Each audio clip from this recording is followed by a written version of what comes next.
The 2018-2019 school year was full of excitement, achievement, and advancement at Verrado High School. A booming community gave a new definition to school spirit, and an atmosphere of unity was continuing to grow. New developments were continuing to be added to the campus, and the success of the school's extracurricular programs were skyrocketing. Everything was going great. Until...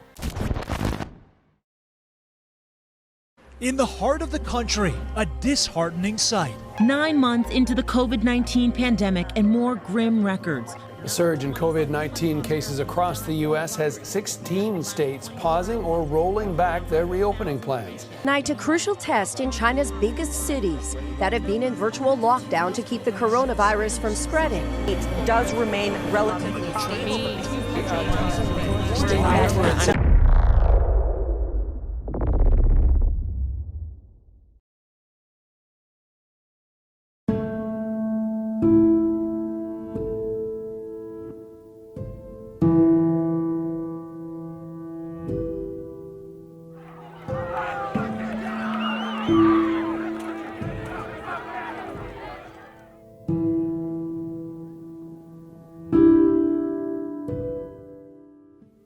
COVID-19.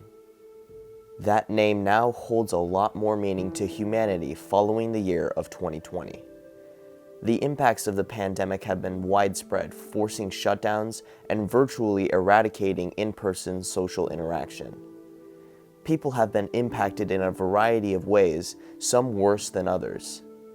The class of 2021, as we approach the end of our senior year, has lost a majority of the true senior experience. This is our story.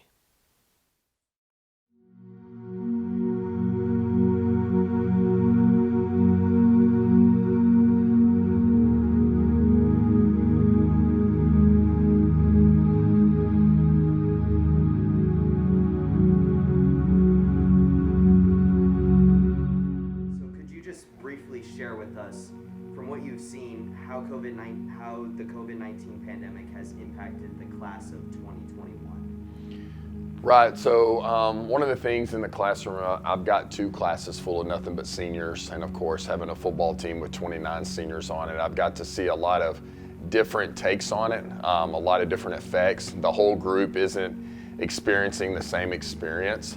There's some that they're not excited about the situation, but they're actually glad to be online school. There are some that are dreading it. It's having some issues as far as mentally for them, as far as physically when it comes to the sport, as far as commitment and stuff like that. Team bonding has been an issue when we talk about it on the football side of things. For me personally, just interaction, especially with the kids in the classroom who I've never really met in person. And so, yeah, everybody's kind of handling it a little differently. And so, yeah.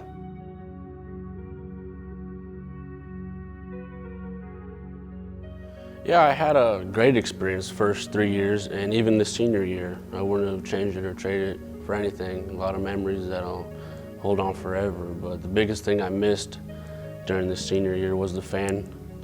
That crowd noise, the adrenaline it gives you is just not having that. Or having it, but in a sense that it just wasn't the same. Not as many, and just having a lot more protocols on and off the field, at practice, mask on all the time to keep everyone safe. If for sure, again, like school, you wish it was different. You wish it was how it was last year. So, yeah, I wish that was different.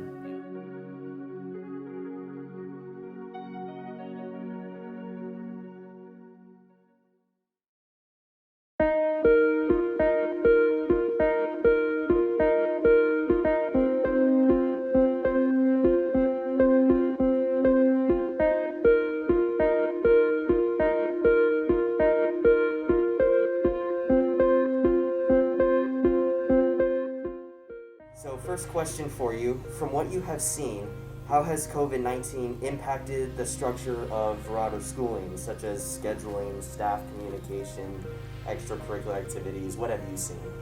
Well, it really has impacted us just about in every single way possible. I mean, as you know, being a senior, you've been in this building, so much of what we do is based on face-to-face interaction, whether it's coming in to register, coming in to get your schedule. You have a question for your teacher, it's stick around after class and then we'll talk. So this pandemic has really forced us to look at how we communicate with all of our stakeholder groups so that everybody is consistently in the loop. For me personally, the best part of teaching is relationships with students and casual interactions with students, talking to students in the hallway, before and after class, during class, having fun, joking around and that kind of thing. The biggest challenge I think has been establishing those relationships, especially this school year with students that I didn't really know before. This is my second year at Verrado, so I didn't know the juniors.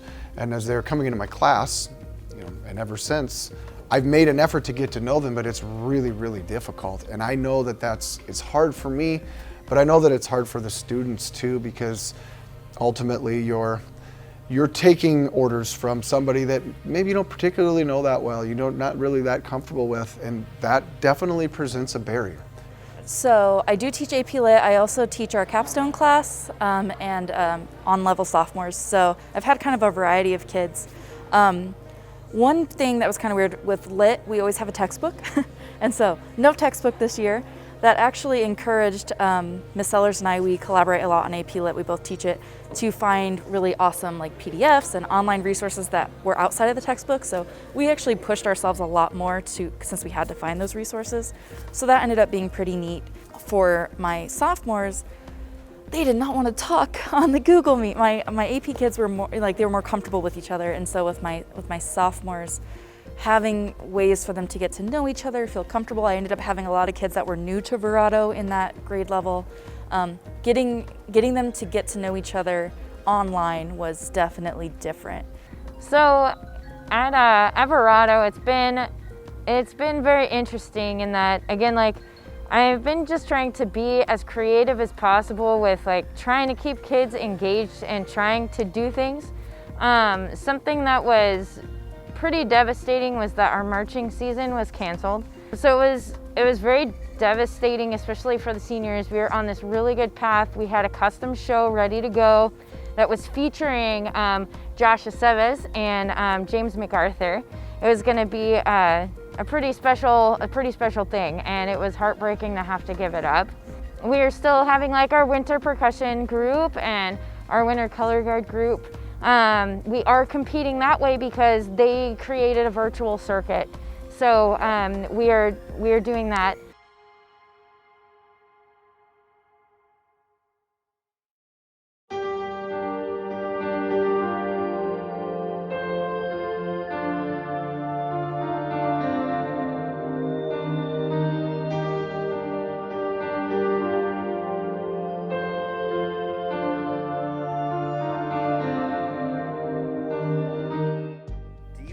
A particular memory of right before COVID, and so when I ask that, it's kind of do you have a memory as far as the beginning of the end, all the way back to last spring break? I actually do. So right before we got out of school in March, I remember at lunch it was kind of a joke a little bit, because people were like, there's one case at ASU, and kind of everyone thought it was Ebola, and that's kind of how everyone saw it. Then we went on spring break, and I went to tour Pepperdine University in Malibu with my mom. And when we were there was a group of people who walked by, and they all had masks on, and they had full top to bottom coverings, and we were just kind of what's going on?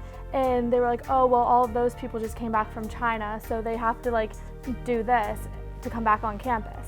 And that was kind of the moment that it hit me, oh, this is a lot more than everyone thinks it is. Yeah, I remember when all the other schools were getting shut down across the country, seeing California first and then all the other states following. I was kind of jealous of the people in those schools, because I was like, oh, they get to sleep in, oh, they get to do their work at home.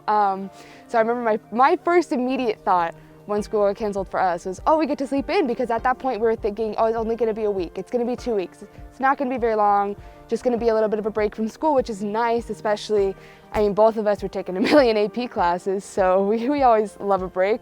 But then a lot of the events that I was really looking forward to started getting canceled. Like we were working on prom for so long. I was working on the prom fashion show, that was about to happen. We had a play coming up, I had track season, and all of that ended up getting canceled.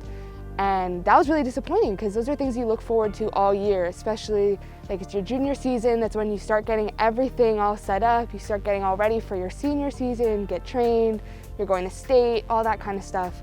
So it was just a huge letdown to not be able to do anything that I expected to be able to do. Yeah. Absolutely. I remember we had a baseball tournament called Boris Classic that our team was entered in, and we didn't really want to play in it, and it was getting rained out. I don't know if you remember, like that spring was getting rained out all spring break, and they had told us for COVID we had 2 weeks off. Remember, like everyone was super excited. Oh, 2 weeks off and we'll go back to school, like an extended spring break. But I remember when I realized that it was actually gonna like affect me and not just something I saw like on the news. It was when I was laying in my bed and my baseball group chat, we were all just like bopping heads and the Snap group chat and all that. And they said like our season was canceled. And all of us were like, absolutely no way, you're joking. And then we like saw all these news reports and this and that, and we were like, wow. Like because we thought we had a really good team. And all of us thought we were gonna go to like a championship. We obviously will never know, but we were just super disappointed. And I'll never forget, that is the first time I realized like this is real and it's gonna affect me. Yeah. For me, I was in my club soccer season and we had a huge showcase plan for that weekend. We were supposed to go to Texas, and the night before the trip, we got like a notification that the whole thing was canceled. So that was kind of like a big like reality check, like the whole thing was over. And that was, for me, it was my junior year, and that's a big showcase when all the colleges look at the players. So it was a big impact on my future. Yeah, it sped up my commitment process by a lot. I wasn't thinking on committing as soon as I did, but I actually committed before I even played a game my senior year. So with the pandemic, it boosted connections along with loss of face-to-face relationships you usually should maintain and hold with coaches that are going to be future coaches. I think for me it was, even though we had heard about COVID for a long time, you know, we started hearing about it the December before, and even though it was coming for a long period of time, the suddenness with which everything ended. We left for spring break and everything seemed relatively normal. Really, in our country, even at that point, it was. And I specifically remember leaving that day. I remember talking about the things that we were gonna do when we got back. And within the span of a week, our world had really been turned just completely upside down.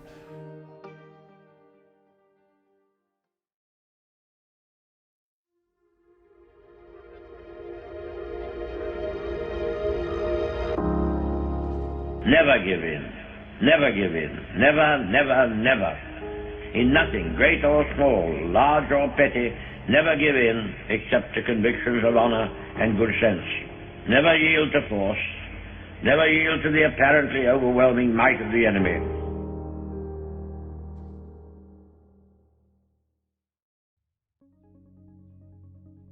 Is there anything that you have seen or experienced throughout this trial that has been encouraging to you? I would say one of the most encouraging parts, I'm going to take it two routes, both on the staff side and the student side. On the student side, when I'm popping into classes, I do still kids that see students that are engaged, that really genuinely you can see on their face, they want to be a part of that school experience. I think from a standpoint of just things I was able to put more focus on, such as family, more intentional with individual players on our team. There was constant looking forward, or I guess the biggest thing, there was constant, we're gonna come out of this better. I think the biggest adaptation was like, hey, I'm here, you're here, we care about each other, and that's the most important part. Content matters, but it was like relationships became the forefront, I think, of teaching this year, and the content was like, we'll get there, but that's not the most important thing. The most important thing is that you know that I care about you and that you know that you're gonna be okay. There's been so much encouragement from my close circle of friends. They have always, every time I get down on myself, they pick me up. Yeah, I mean, the students that I have, by and large, have overcome all of the obstacles and the distractions and the shortcomings of remote education. Yeah, it's really taught me a lesson of resilience, and it's taught me just to keep moving forward. I know I don't have any time to put my head down and complain about my situation because everyone else is going through it too. So it just motivated me to keep pushing and keep working, and I always wanted to have the edge to everyone because there are some people crying about the situation, and that's limiting them to what they can do and what they're gonna do, just because it is they have every reason in the world right now just to take the time off and pause what they're doing, but I took it as a time to keep moving forward. Overall, you kind of realize who your true friends are because you don't have those kids in class and you get closer with the people that you were already friends with. I think some things that have been really cool are like the problem solving that I've been seeing. We decided to do virtual things instead. So we did like a virtual fight song to get everybody's like spirits up. We did like a video. We made a music video. We made another did a music video of our show. So we did like Smooth Criminal and Carry On Wayward Son. I have not published them yet, but we're putting it out as a package. So. Yeah, it takes me a while to work with Final Cut Pro. It takes a little bit. So stay tuned, because it's gonna come and I'll publish it to everybody. Yeah, I think it's really cool to see how versatile we as people are. Like before the pandemic and everything, we were set on our normal routine. Everything was just so regular. I mean, obviously it didn't necessarily feel like that at the time, but we were comfortable in what we were doing. But now we're having to adapt, as you said. We're having to go out of our comfort zone a little bit. We're having to get used to a new type of society that we weren't used to then. And it's really cool to see how we are so capable of doing that. That's definitely the biggest part for me.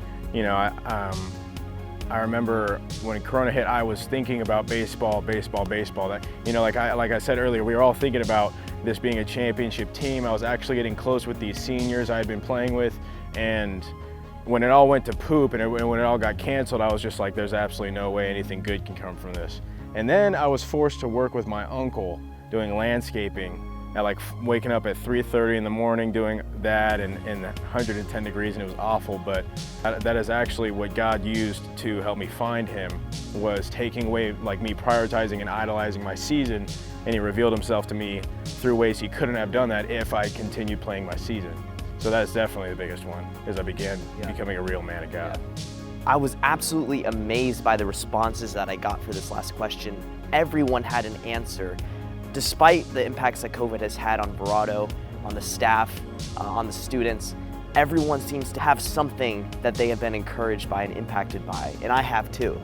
So with that, I just wanted to let you guys know, we are. We are. You are. You are. You are the class of 2021. We are the class of 2021. We are the class of 2021. We are the class of 2021. You are the class of 2021, and you will be good. We got this. One Verado.